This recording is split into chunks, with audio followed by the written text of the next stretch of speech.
nandito kami ngayon sa Grow Out Challenge at grooming show ng Goldfish hosted by TM5. Ito ang kasama natin ng isa sa primary judge, no? Sir, anong pangalan mo, sir? Ursel Canque. Sir, paano ka naging judge ng Goldfisher? Anong history mo sa fish keeping? An enthusiast pa rin. Joined a lot of goldfish shows, koi shows. It was my business noon. Tapos ngayon, hobbies na lang. Enjoy lang natin yung isda. When did you start, sir? Since I was little, siguro around 7 years old. 7 years old. I'm into fish hobby. And then, anong mga isda na ang mga naranasan mong alagaan, sir? Betas, goldfish, koi. Pati koi. Yes. Sir, ngayon ba, sir, anong mga tinitignan mo sa isda? Especially ngayon sa goldfish grooming. Balance, yung balansyado yung isda. The way he swims, the way he holds her fins, yung heterosis niya, yung... Wow! This is the first time, guys, no, na nalaman ko ang isang qualification ni sir ay balance. Secondary, sir, nung tinitingnan mo pa, sir, kulay, nagmamatter ba? Yes, yung kulay, and the way na nag-groom siya, kung pick ba niya at the time na nasa show, yun ang mga tinitingnan. Anong best age, sir, sa goldfish ang sobrang ganda niya isali sa show in terms of maturity? My experience, yung midlife ng goldfish, kasi para siyang bulaklak, nagbo-bloom, tapos na yung ano niya, show life niya. So he can be a breeder na lang. Material na lang siya. What advice can you give, sir, sa mga planong sumali in the future in terms of joining the shows? I-enjoy nyo lang, tapos syempre praktisan yan eh. You try to practice paano mag-groom, trial and error. As long as you will enjoy, you will meet a lot of friends on the process. That's the best advice, guys, no? Enjoy nyo yung hobby. Walang politika, walang hate. Just enjoy. What else can you give advice, sir, to the fish keeping hobbyist as a whole? Para sa akin, you try to groom, you breed, try to experience everything on the side of the hobby. Try to be a breeder, try to be a groomer, try to buy something new from others. So iniisip ko na ngayon, sir, nadaanan mo na lang lahat, no? Yes. Right now, I'm the other side of the hobby na. I'm into buying good stuff from recent breeders. It's always nice, guys, no, to seek advices from an experienced keeper. Kagaya ni sir. Salamat, sir. Thank you.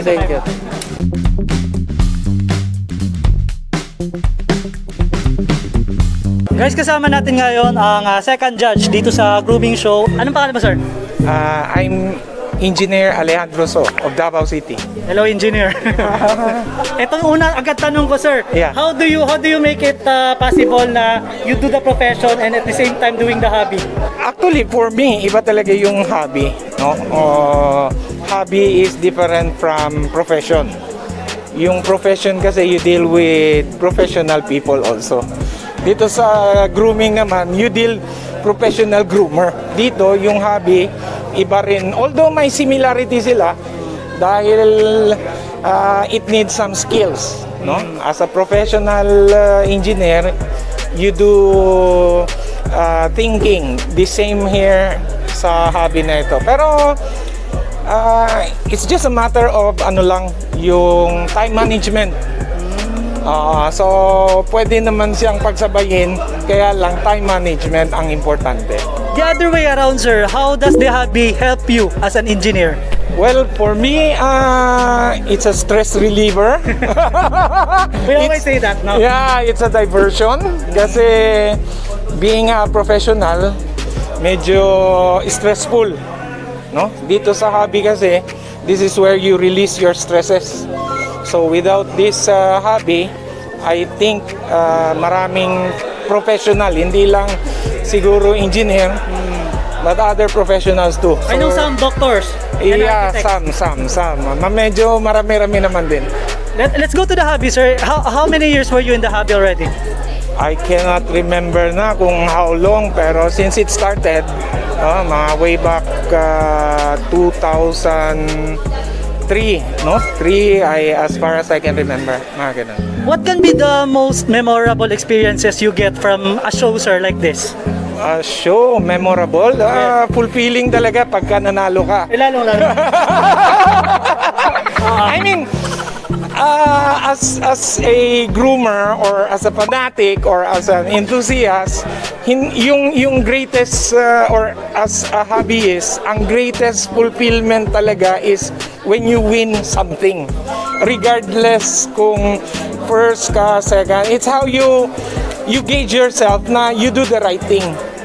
Regardless, anong placement mo, sir? Yeah, precisely. Kasi pagka failure ka, it's disappointing.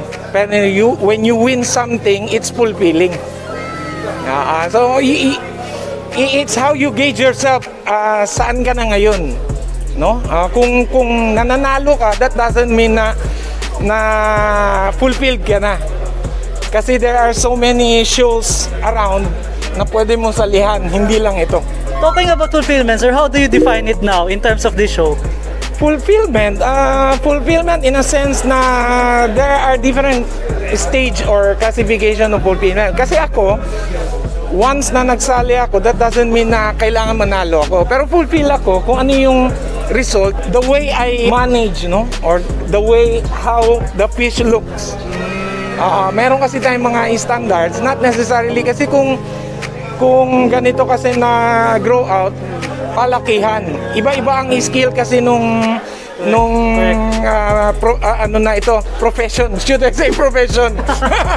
Kasi yung iba kasi talagang natutok na talaga eh. Unlike yung, di ba? When you are professional, tutok na tutok ka dapat. Unlike sa amin na hobbyist, time management, as what I have said a while ago, time management, in the sense na you just balance everything. You have family, you have sa iyong profession, and then meron ka rin para sa sarili mo. I agree with you, sir. It's a profession already because number 1, you spend. Yes. Number 2, time. Yeah. Number 3, ano ba? Effort. That's right. Yeah, kasi kung wala ka namang effort na gagawin, you have time, you have money. Hindi, katulad sa akin, I have time, no? I mean, I don't have time. But you have the money. Sir, what would be how can you encourage hobbyists in goldfish to join like this na kasali sa show? Actually, when you say kasi hobby, hindi mo na kailangan mag-invite eh. Correct. Diba? Kasi when you say hobby, it's your choice yan. It's the passion. Passion, yes, correct. Diba? Kasi I can invite more people, but then if they don't have this spirit in them, they don't have the heart, they don't have this mind na tutukan talaga. So I don't think it becomes hobby. When you say kasi hobby, it's out of norm. Parang it's an additional ano lang para sa sarili mo. Extra baggage?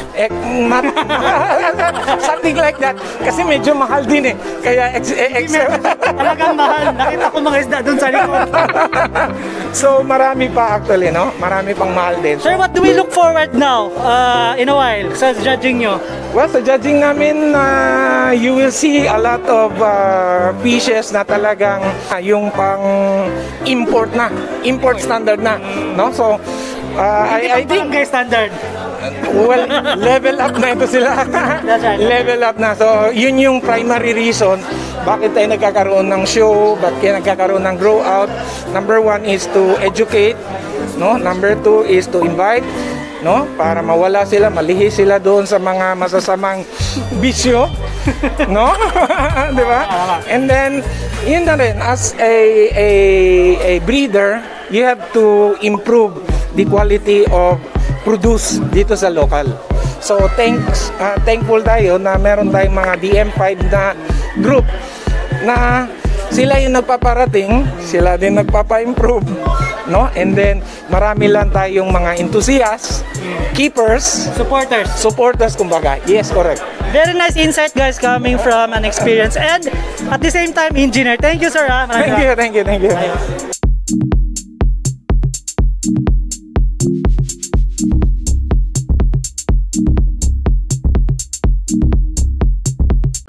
Guys, ngayon kakausapin ko naman ang ating third judge dito sa grooming show. Sir, anong pangalan mo, sir?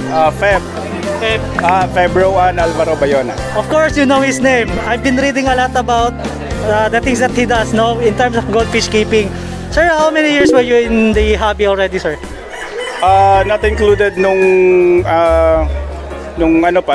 high school at elementary. Nag-start ako balik sa goldfish 2008, 2009. Now up to present, something ganun na. Yes. Bakit ba sa hobby, sinasabi agad na nagsimula sa high school tsaka elementary? Ganun talaga, sir, no? Yes, of course, kasi we all started sa fish keeping. Siyempre, for the love of yung fishes, nag-start tayo, bata pa, elementary. Well, in my case, I started sa live bearers, ganoon, mga swordtails, molly, hanggang slowly nag-upgrade sa egg layers, gaya ng angelfish. Then eventually, sa goldfish na. So that's the most concrete baseline mo, sir, no? Na lahat ng kinds of isda, naranasan mo ng alagaan.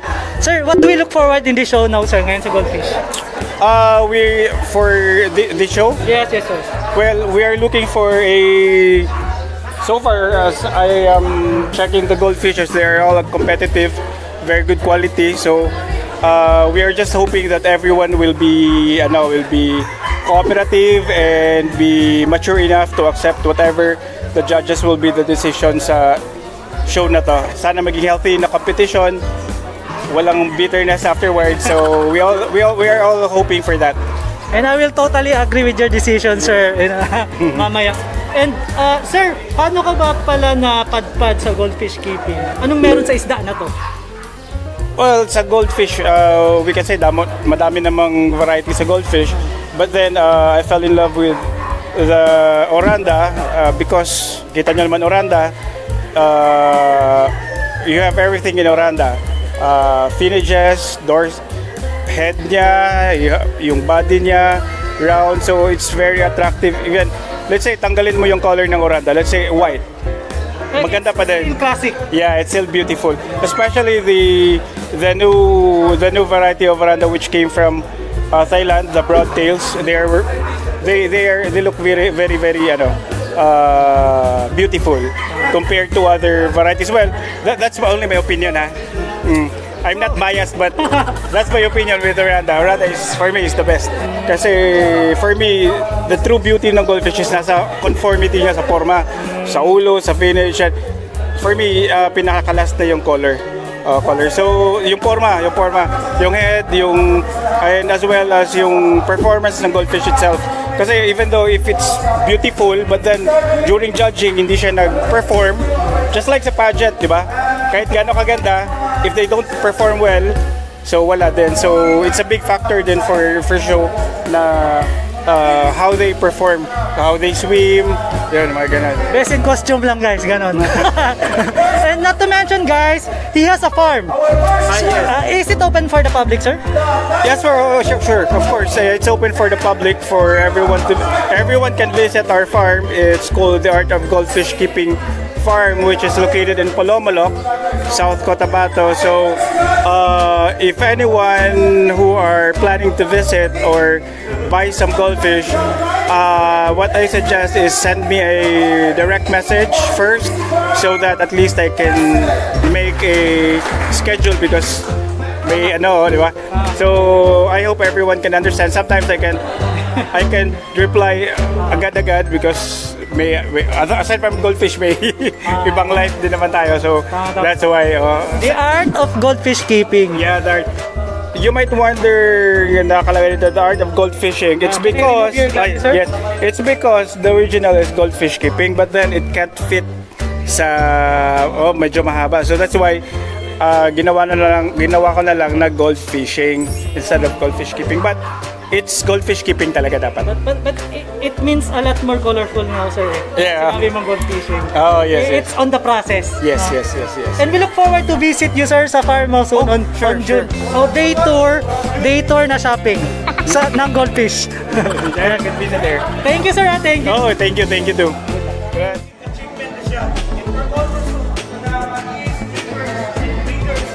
We all study one passion. It's great goldfish in the higher level. Thank you.